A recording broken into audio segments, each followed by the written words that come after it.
പത്തനംതിട്ട റാന്നി കോടത്തുപറമ്പിൽ പരേതനായ കെ എബ്രഹാമിന്റെയും ശോശമ്മ എബ്രഹാമിന്റെയും മകൻ Roy K Abraham ഹൃദയാഘാതത്തെ തുടർന്ന് കുവൈത്തിൽ അന്തരിച്ചു. 44 വയസ്സായിരുന്നു.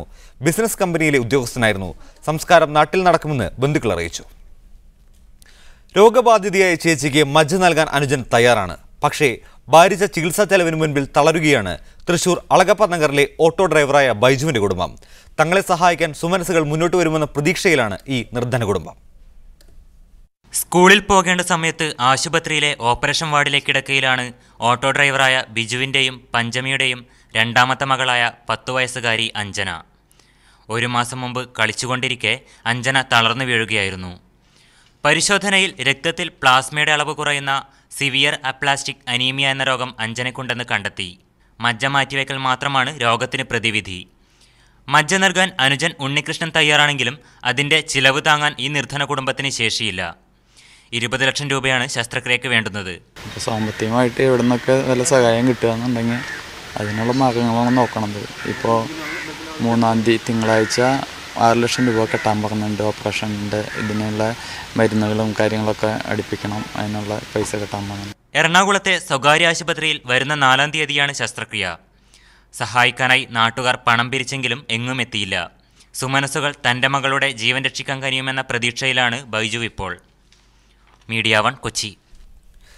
സിനിമാ നിർമ്മാണ കമ്പനിയായ രേവതി കലാമന്ദിർ തിരുവനന്തപുരത്ത് 100 ഏക്കർ ക്യാമ്പസുമായി ഫിലിം അക്കാദമി തുടങ്ങുമെന്ന് അധികൃതർ വാർത്താസമ്മേളനത്തിൽ അറിയിച്ചു. സിനിമാ നിർമ്മാണത്തിനുള്ള എല്ലാ ആധുനിക ഉപകരണങ്ങളും ഇവിടെയുണ്ടാകും. പ്രശസ്ത ഛായാഗ്രാഹകൻ സണ്ണി ജോസഫ് ആയിരിക്കും അക്കാദമിയുടെ ഡയറക്ടർ. സംവിധാനം, തിരക്കഥ, സിനിമാറ്റോഗ്രാഫി, എഡിറ്റിംഗ്, സൗണ്ട് റെക്കോർഡിംഗ് എന്നിവയിൽ 2 വർഷത്തെ പോസ്റ്റ് ഗ്രാജുവേറ്റ് ഡിപ്ലോമ കോഴ്സും അഭിനയത്തിൽ 1 വർഷത്തെ കോഴ്സുമാണ് ഇവിടെ ഉണ്ടാവുക. രാജ്യത്തെ പ്രധാനമന്ത്രി എന്ന നിലയിലുള്ള ഉത്തരവാദിത്തം നരേന്ദ്രമോദി നിർവഹിക്കുമെന്ന് തന്നെയാണ് തങ്ങൾ പ്രതീക്ഷിക്കുന്നതെന്ന് SDPI ദേശീയ പ്രസിഡന്റ് എ സയ്യിദ് പറഞ്ഞു. ഖത്തർ ഇന്ത്യ സോഷ്യൽ ഫോറം ദോഹയിൽ നൽകിയ സ്വീകരണ പരിപാടിയിൽ പങ്കെടുത്ത് സംസാരിക്കുകയായിരുന്നു അദ്ദേഹം. ഇന്ത്യൻ സോഷ്യൽ ഫോറം ഖത്തർ ഘടകം പ്രസിഡന്റ് അഹമ്മദ് കുട്ടി, ജനറൽ സെക്രട്ടറി സയ്യിദ് കോമാച്ചി എന്നിവരും സംസാരിച്ചു.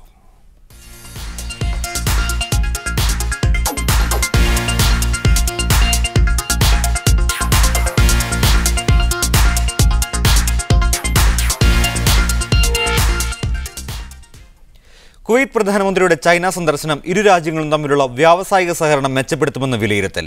ഔദ്യോഗിക സന്ദർശനാർത്ഥം നാളെ ചൈനയിലേക്ക് തിരിക്കുന്ന പ്രധാനമന്ത്രി ഷെയ്ഖ് മുബാറക് ജാബിർ ഹമദ് അൽസ്വാബ് പെട്രോളിയം മേഖലയിലെ പരസ്പര സഹകരണം ഉൾപ്പെടെയുള്ള വികസന രംഗത്തെ സഹകരണ സാധ്യതകൾ ചൈനീസ് അധികൃതരുമായി ചർച്ച ചെയ്യും.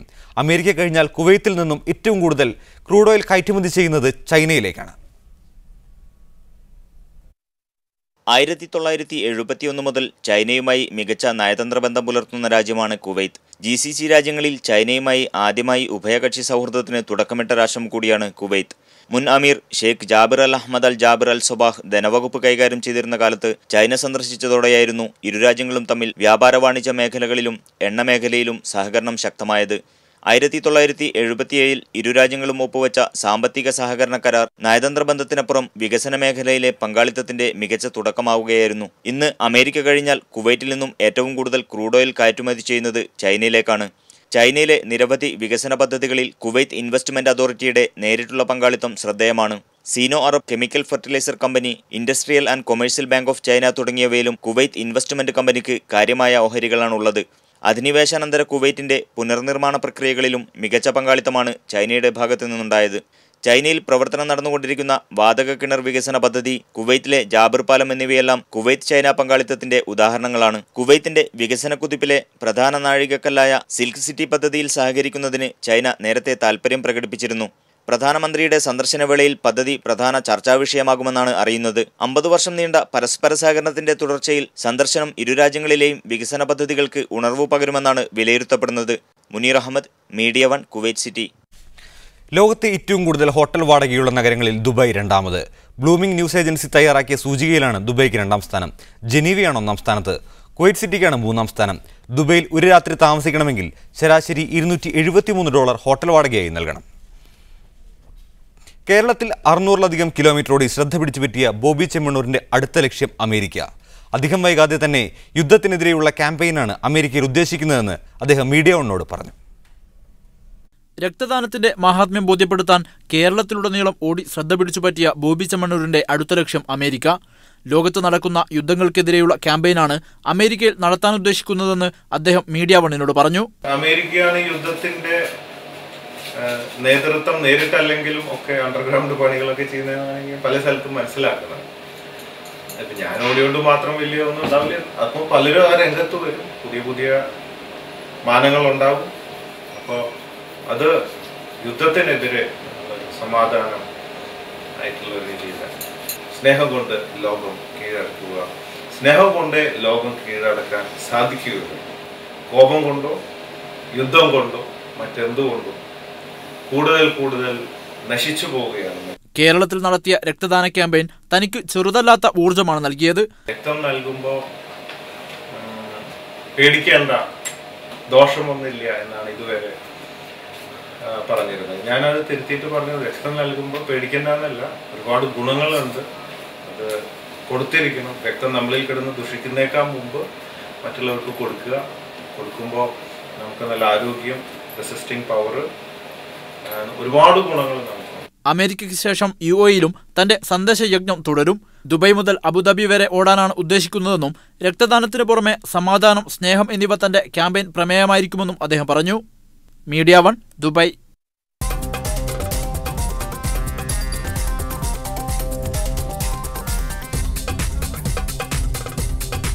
കാസർഗോഡ് കാഞ്ഞങ്ങാട് ചികിത്സ തേടിയെത്തിയ കുടുംബത്തിലെ 3 പേർ സ്വകാര്യ ആശുപത്രിയിൽ ആത്മഹത്യ ചെയ്തു. അച്ഛനും അമ്മയും 9 വയസ്സുകാരനായ മകനുമാണ് കാഞ്ഞങ്ങാട്ടെ സ്വകാര്യ ആശുപത്രിയിൽ തൂങ്ങി മരിച്ചത്. എൻഡോസൾഫാൻ ദുരിതബാധിതനായ മകന്റെ അവസ്ഥയിലുള്ള മാനസിക വിഷമം മൂലമാണ് ആത്മഹത്യയെന്നാണ് സൂചന.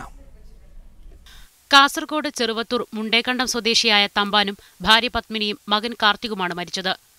കാഞ്ഞങ്ങാട്ടെ സ്വകാര്യ ആശുപത്രിയുടെ 2ാം നിലയിൽ രാവിലെ 7 മണിയോടെയാണ് സംഭവം. കുട്ടിയെ ജനൽക്കമ്പിയിൽ കെട്ടിത്തൂക്കി തമ്പാനും പത്മിനിയും ഫാനിൽ കെട്ടിത്തൂങ്ങുകയായിരുന്നു. കെട്ടിട നിർമ്മാണ തൊഴിലാളിയാണ് തമ്പാൻ. കാർത്തിക് എൻഡോസൾഫാൻ ദുരിതബാധിതരുടെ ലിസ്റ്റിൽ ഉൾപ്പെട്ടിട്ടുണ്ട്. മകന്റെ രോഗം കാരണം മാനസികമായി തളർന്നതാണ് ആത്മഹത്യയ്ക്ക് കാരണമെന്നാണ് സൂചന. തമ്പാന്റെ 2 മക്കൾ നേരത്തെ മരണപ്പെട്ടിരുന്നു. ചെറുവത്തൂർ പഞ്ചായത്തിലായതിനാൽ എൻഡോസൾഫാൻ ലിസ്റ്റിൽ ഉൾപ്പെട്ടിട്ടും കാർത്തികിന് സഹായമൊന്നും ലഭിച്ചിരുന്നില്ല. മകന്റെ ചികിത്സ കാരണം സാമ്പത്തികമായ പ്രയാസങ്ങളും തമ്പാനുണ്ടായിരുന്നതായാണ് അറിയുന്നത്. ആത്മഹത്യ നടന്ന ആശുപത്രിയിലെ 2ാം നിലയിലെ മുറി പോലീസ് പരിശോധിച്ചു. പോസ്റ്റ്മോർട്ടത്തിനായി മൃതദേഹങ്ങൾ പരിയാരം മെഡിക്കൽ കോളേജിലേക്ക് കൊണ്ടുപോയി. സംഭവത്തിൽ സംസ്ഥാന മനുഷ്യാവകാശ കമ്മീഷൻ ജില്ലാ പോലീസ് സൂപ്രണ്ടിനോടും ജില്ലാ കളക്ടറോടും റിപ്പോർട്ട് തേടിയിട്ടുണ്ട്. മീഡിയ 1 കാസർഗോഡ്. മുക്കം അനാഥാലയത്തിലേക്ക് കൊണ്ടുവന്ന ഉത്തരേന്ത്യൻ കുട്ടികളെ തടഞ്ഞുവെച്ച സംഭവത്തിൽ ആഭ്യന്തരമന്ത്രി രമേശ് ചെന്നിത്തലയെ രൂക്ഷമായി വിമർശിച്ച് സമസ്ത രംഗത്തെത്തി. ഇതര സംസ്ഥാനത്ത് പോയി അനാഥാലയം തുടങ്ങണമെന്ന് മുസ്ലിം സമുദായത്തെ ഉപദേശിക്കാൻ ചെന്നിത്തലയ്ക്ക് എന്ത് അവകാശമാണുള്ളതെന്ന് സമസ്ത നേതാക്കൾ ചോദിച്ചു. മുസ്ലിം ലീഗിന്റെ എതിർപ്പ് മറികടന്നാണ് സമസ്ത നേതാക്കൾ സർക്കാരിനെ വിമർശിച്ച് വാർത്താസമ്മേളനം നടത്തിയത്.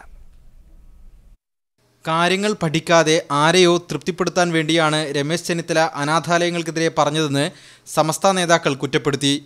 വലിച്ചു കൊണ്ടുവന്ന് എന്ന് അദ്ദേഹം പറഞ്ഞു. അതുപോലെ അങ്ങനെ താല്പര്യമുള്ളവർ മറ്റ് സംസ്ഥാനത്തിൽ പോയി തുടങ്ങുകയാണ് വേണ്ടത് എന്ന് ഞാൻ ഉപദേശിക്കുന്നു എന്ന് അദ്ദേഹം പറഞ്ഞു. എന്താ ആ മറ്റ് സംസ്ഥാനത്തിലെ ആളുകൾക്ക് ഇവിടെ സ്ഥാപനം തുടങ്ങിയ എന്താ കുഴപ്പം? ഇത്രയും കാലങ്ങൾ തുടങ്ങിയിട്ട് വല്ല കുഴപ്പമുണ്ടായോ? അങ്ങനെ അദ്ദേഹം ഒരു സമുദായത്തിന് ഉപദേശിക്കാൻ അദ്ദേഹത്തിന് എന്താണ് അധികാരം? പാലക്കാട് CWC ചെയർമാൻ ജോസ് പോളിന്റെ ഇടപെടലിൽ ദുരൂഹതയുണ്ടെന്നും അതേക്കുറിച്ച് അന്വേഷിക്കണമെന്നും സമസ്ത ആവശ്യപ്പെട്ടു. അതോടുകൂടി അന്യായമായി തടഞ്ഞു വെച്ചിരിക്കുന്ന കുട്ടികളെ മതിയായ രേഖകളുള്ള കുട്ടികളെയൊക്കെ തന്നെയും സ്ഥാപനങ്ങൾക്ക് വിട്ടുകൊടുത്തുകൊണ്ട് ഈ പ്രശ്നം പെട്ടെന്ന് അവസാനിപ്പിക്കണം. അല്ലാത്ത പക്ഷം അതിനെതിരെ പൊരുതാൻ ഇവിടുത്തെ മുസ്ലിം സമുദായവും മറ്റെല്ലാ സമുദായക്കാരെയും ഉൾക്കൊള്ളിച്ചുകൊണ്ടുള്ള പരിപാടികളുമായി ഞങ്ങൾ മുന്നോട്ട് പോകുമെന്ന ഒരു താക്കീത് ഈ അവസരത്തിൽ നൽകുകയാണ്. സർക്കാരിനെ വിമർശിക്കുന്ന സമസ്തയുടെ വാർത്താ സമ്മേളനം മാറ്റിവെപ്പിക്കാൻ മുസ്ലിം ലീഗ് നേതൃത്വം അവസാന നിമിഷം വരെ ഇടപെട്ടെങ്കിലും ഫലമുണ്ടായില്ല. അതേസമയം ആഭ്യന്തരമന്ത്രി രമേശ് ചെന്നിത്തലയെ പിന്തുണച്ച് മന്ത്രി ആര്യാടൻ മുഹമ്മദ് രംഗത്തെത്തി. ഇതിൻ്റെ പേരിൽ മനുഷ്യക്കടത്ത് നടത്തി ഇതുകൊണ്ട് സമ്പാദിക്കാൻ ആരെങ്കിലും ശ്രമിക്കുന്നുണ്ടെങ്കിൽ അത് ശരിയല്ല എന്നാണ് ഹോം മിനിസ്റ്റർ പറഞ്ഞത്. മീഡിയ 1 കോഴിക്കോട്. അനാഥാലയ വിവാദത്തിൽ ലീഗ് നേതൃത്വം സ്വീകരിച്ച നിലപാട് വിവാദമാകുന്നു. പാണക്കാട് ഹൈദരലി ശിഹാബ് തങ്ങൾ രക്ഷാധികാരിയായ അനാഥാലയം മനുഷ്യക്കടത്ത് നടത്തിയെന്ന പ്രചാരണം ശക്തമാക്കിയത് മന്ത്രി MK മുനീറും ലീഗ് നേതൃത്വം സ്വീകരിച്ച നിലപാടാണെന്ന അഭിപ്രായമാണ് ലീഗിൽ ഒരു വിഭാഗത്തിനുള്ളത്. 5ാം മന്ത്രി വിവാദം മുതൽ ലീഗിനൊപ്പം നിന്ന മറ്റ് മുസ്ലിം സംഘടനകളും ഈ വിഷയത്തിൽ മുസ്ലിം ലീഗിന് എതിരെയാണ്. മുക്കം ഓർഫനേജിൽ പഠിച്ചിരുന്ന 8 കുട്ടികളുടെ ഐഡന്റിറ്റി കാർഡുമായി രക്ഷിതാക്കളെത്തി. മക്കൾ തിരിച്ചറിയൽ കാർഡുകൾ വീട്ടിൽ വെച്ച് മറന്നതാണെന്ന് രക്ഷിതാക്കൾ പറഞ്ഞു. തങ്ങളുടെ മക്കൾ പഠിക്കണമെന്ന താല്പര്യം കൊണ്ടാണ് കേരളത്തിലേക്ക് അയച്ചതെന്നും രക്ഷിതാക്കൾ പറയുന്നു. രേഖകളില്ലാത്തതിനാൽ തടഞ്ഞുവെച്ച മുക്കം ഓർഫനേജിലെ കുട്ടികളുടെ രേഖകളാണ് ഇപ്പോൾ ലഭിച്ചിരിക്കുന്നത്. नहीं, हम लोग बच्चा नया है, नए बच्चे को वहाँ से आईडी कार्ड नहीं मिलता है. कुछ आईडी कार्ड बच्चे घर में भूल गए थे, जो बच्चे पुराना थे उनका आईडी कार्ड वो लोग घर से लेकर आए हैं. हाँ, मेरा मर्जी से हम लोग अपना मर्जी से बच्चे को भेजे थे कि केरल में एजुकेशन बढ़िया मिलता है मुक्कम में, इसीलिए हम लोग अपना मर्जी से उनको भेजे थे बच्चे सबको. ഇതര സംസ്ഥാനത്തു നിന്നും കേരളത്തിലെ അനാഥാലയത്തിലേക്ക് കുട്ടികളെ കൊണ്ടുവന്ന സംഭവത്തിൽ മനുഷ്യക്കടത്ത് നടന്നിട്ടുണ്ടോ എന്ന് വിശദമായ അന്വേഷണത്തിന് ശേഷമേ പറയാനാകൂവെന്ന് ജാർഖണ്ഡിൽ നിന്നെത്തിയ സംഘം പറഞ്ഞു. കോഴിക്കോട് മുക്കം ഓർഫനേജിൽ പരിശോധനയ്ക്കെത്തിയതായിരുന്നു സംഘം. ജാർഖണ്ഡിലെ ശിശുക്ഷേമ സമിതി, സാമൂഹ്യക്ഷേമ വകുപ്പ്, തൊഴിൽ വകുപ്പ് ഉദ്യോഗസ്ഥരാണ് മുക്കത്ത് പരിശോധനയ്ക്കെത്തിയത്. കുട്ടികളെ സ്ഥാപനത്തിലെത്തിച്ചത് സംബന്ധിച്ച രേഖകൾ സംഘം പരിശോധിക്കുകയും വിദ്യാർത്ഥികളുമായി ആശയവിനിമയം നടത്തുകയും ചെയ്തു. കുട്ടികളെ കൊണ്ടുവരുന്നതിനുള്ള മുഴുവൻ രേഖകളും ശരിയാക്കുന്നതിൽ സ്ഥാപനത്തിന് വീഴ്ച സംഭവിച്ചിട്ടുണ്ട്. ഇത് ബോധപൂർവമല്ല. We cannot say right at the moment. We'll just give these information to our ministers and to our officials, senior officials of Jharkhand. സംസ്ഥാന മനുഷ്യാവകാശ commission nodal officer DIG S ശ്രീജിത്തും സ്ഥാപനത്തിൽ പരിശോധന നടത്തി. രേഖകൾ പൂർണ്ണമായും ഇല്ലാതെ കുട്ടികളെ കൊണ്ടുവന്നതിനാൽ മനുഷ്യക്കടത്താണെന്ന് ശ്രീജിത്ത് പറഞ്ഞു. അധികൃതരോട് അവകാശപ്പെടുന്നതനുസരിച്ചിട്ട് വളരെ നല്ല രീതിയിൽ ആ കുട്ടികളുണ്ടെന്നാണ്. അപ്പോൾ അത് പരിശോധിക്കാനും അതിൻ്റെ ഒരു കണക്കെടുപ്പ് നടത്താനുമായിട്ടുള്ള തീരുമാനം നേരത്തെ തന്നെ മനുഷ്യാവകാശ കമ്മീഷനുണ്ട്. 2013 ഒരു ഉത്തരവ് പ്രകാരം ഞങ്ങൾ എല്ലാ ഓർഫനേജിനെ കുറിച്ചും ഇങ്ങനെ അന്വേഷിച്ചുകൊണ്ടിരിക്കുകയാണ്. അനാഥാലയങ്ങളിൽ നിന്നും മുമ്പ് പഠനം പൂർത്തിയാക്കിയ ഇതര സംസ്ഥാനങ്ങളിൽ നിന്നുള്ളവർക്ക് സമൂഹത്തിന്റെ മുഖ്യധാരയിൽ എത്താനായോ എന്നാണ് കമ്മീഷൻ പരിശോധിക്കുന്നത്. ജാർഖണ്ഡിൽ നിന്നുള്ള ഉന്നത ഉദ്യോഗസ്ഥ സംഘം 2 ദിവസത്തിനകം സംസ്ഥാനത്തെത്തും. മീഡിയ 1 കോഴിക്കോട്. സംസ്ഥാനത്തെ അനാഥാലയങ്ങൾക്കെതിരെ സംഘടിത നീക്കം നടക്കുന്നതായും ഇത് ആശങ്കാജനകമാണെന്നും കാന്തപുരം AP അബൂബക്കർ മുസ്ലിയാർ പറഞ്ഞു. ഇതര സംസ്ഥാനങ്ങളിൽ നിന്നുള്ള കുട്ടികൾ പഠിക്കുന്ന അനാഥാലയങ്ങൾക്കെതിരെ വ്യാപക കുപ്രചാരണമാണ് നടക്കുന്നത്. ഇത് ശരിവെക്കുന്ന രീതിയിൽ ആഭ്യന്തരമന്ത്രി തന്നെ പ്രസ്താവന നടത്തിയത് ഖേദകരമാണ്. വിദ്യാഭ്യാസത്തിന് ഇതര സംസ്ഥാനങ്ങളിൽ നിന്ന് കുട്ടികളെത്തുന്നത് മനുഷ്യക്കടത്തായി ചിത്രീകരിക്കുന്നത് പ്രതിഷേധാർഹമാണെന്നും കാന്തപുരം AP അബൂബക്കർ മുസ്ലിയാർ പ്രസ്താവനയിലൂടെ അറിയിച്ചു. 2022 ലോകകപ്പ് ഫുട്ബോളിന് ആതിഥേയത്വം ലഭിക്കാൻ ഖത്തർ വൻതോതിൽ അഴിമതി നടത്തിയെന്ന് ആരോപണം. ലോകകപ്പ് ആതിഥേയ ക്യാമ്പയിന് പിന്തുണ ലഭിക്കുന്നതിനായി ഖത്തർ പൗരനും ഏഷ്യൻ ഫുട്ബോൾ കോൺഫെഡറേഷൻ മുൻ പ്രസിഡന്റുമായ മുഹമ്മദ് ബിൻ ഹമ്മാൻ അനധികൃത പണമിടപാട് നടത്തിയതിന്റെ രേഖകൾ ലഭിച്ചെന്ന വാദവുമായി ബ്രിട്ടീഷ് ടാബ്ലോയിഡ് രംഗത്തെത്തി. 2022 ലോകകപ്പ് ഫുട്ബോളിന് ആതിഥേയരാകാനൊരുങ്ങുന്ന ഖത്തറിനെതിരെ നേരത്തെയും അഴിമതി ആരോപണങ്ങൾ ഉയർന്നിരുന്നു. ബ്രിട്ടനിലെ സൺഡേ ടൈംസ് ആണ് പുതിയ ആരോപണങ്ങളുമായി രംഗത്തെത്തിയിരിക്കുന്നത്. ഫിഫ എക്സിക്യൂട്ടീവ് മെമ്പറായിരുന്ന ഖത്തർ പൗരൻ മുഹമ്മദ് ബിൻ ഹമ്മാൻ രാജ്യത്തിന് ലോകകപ്പ് അവസരം ലഭിക്കുന്നതിന് കോടികൾ വാരിയെറിഞ്ഞെന്നാണ് ആരോപണം. ഏഷ്യൻ ഫുട്ബോൾ കോൺഫെഡറേഷന്റെ മുൻ പ്രസിഡന്റ് കൂടിയാണ് മുഹമ്മദ് ബിൻ ഹമ്മാൻ. ലോകകപ്പ് വേദിക്കായി ഖത്തറിന് അനുകൂലമായ നിലപാടെടുക്കാൻ ആഫ്രിക്കൻ രാജ്യങ്ങളിലെ ഫുട്ബോൾ അസോസിയേഷനുകൾക്ക് പണം നൽകിയെന്നാണ് പ്രധാനപ്പെട്ട ആരോപണം. ഫിഫയുടെ മുൻ വൈസ് പ്രസിഡന്റ് ജാക്ക് വാർണറും പണം കൈപ്പറ്റിയവരിൽ ഉൾപ്പെടുന്നു. ഇത് സാധൂകരിക്കുന്ന രേഖകളും ഇമെയിലുകളും ലഭിച്ചെന്ന് പത്രം അവകാശപ്പെടുന്നു. 2022 ലോകകപ്പ് ആതിഥേയത്വം നിർണയിച്ച 22 പേരിൽ ഒരാളായിരുന്നു ജാക്ക് വാർണർ. ഫിഫ പ്രസിഡന്റ് തെരഞ്ഞെടുപ്പിൽ വോട്ടർമാർക്ക് കൈക്കൂലി നൽകിയതിന് പിടിക്കപ്പെട്ടതിനാൽ ലോക ഫുട്ബോളിൽ നിന്നും പുറത്താക്കപ്പെട്ട വ്യക്തിയാണ് മുഹമ്മദ് ബിൻ ഹമ്മാൻ. വേനൽക്കാലത്ത് ഖത്തറിൽ ലോകകപ്പ് നടത്തുന്നതിനെതിരെ നേരത്തെ യൂറോപ്യൻ രാജ്യങ്ങൾ രംഗത്തെത്തിയിരുന്നു. News desk media 1. ഈ വിഷയത്തിൽ പ്രതികരിക്കാനായി ഇപ്പോൾ താജ് ആലുവ, ഒപ്പം മാധ്യമനിരീക്ഷകൻ താജ് ആലുവ, ഒപ്പം managing editor Doha stadium plus weekly sports മാഗസിൻ്റെ D രവികുമാർ, ഒപ്പം CP Raveendran deputy managing editor Gulf Times, ഒപ്പം മിസ്റ്റർ മുനീർ സാമൂഹ്യ പ്രവർത്തകൻ എന്നിവർ നമ്മോടൊപ്പം ചേരുന്നു. ആദ്യം D രവികുമാറിലേക്ക്. ഖത്തറിന് 2022 ലോകകപ്പ് ലഭിക്കാനായി വൻതോതിൽ അവർ അഴിമതി നടത്തി, അല്ലെങ്കിൽ ആഫ്രിക്കൻ രാജ്യങ്ങളടക്കമുള്ള ഫിഫയിലെ അംഗരാജ്യങ്ങൾക്ക് വൻതോതിൽ കൈക്കൂലി നൽകിയെന്നാണ് ഇപ്പോൾ ബ്രിട്ടനിലെ ടാബ്ലോയിഡായ ദി സൺഡേ ടൈംസ് വാർത്ത പുറത്തുവിട്ടിരിക്കുന്നത്. ഇതിലെന്തെങ്കിലും അടിസ്ഥാനമുണ്ടോ? കഴിഞ്ഞ കുറേ ദിവസങ്ങളായി 2010 ഖത്തറിന് ലോകകപ്പ് വേദി അനുവദിച്ചത് മുതൽ ഇത്തരത്തിലുള്ള ആരോപണങ്ങൾ ഓരോ ദിവസവും ഉയർന്നു വരുന്നുണ്ട്. ഇപ്പോൾ സൺഡേ ടൈംസ് രംഗത്തെത്തിയിരിക്കുന്നത് അവരുടെ കയ്യിൽ ഇതിനാവശ്യമായിട്ടുള്ള രേഖകൾ, തെളിവുകളുണ്ട് എന്ന വാദവുമായാണ്. ഇതിനെല്ലാം വല്ല അടിസ്ഥാന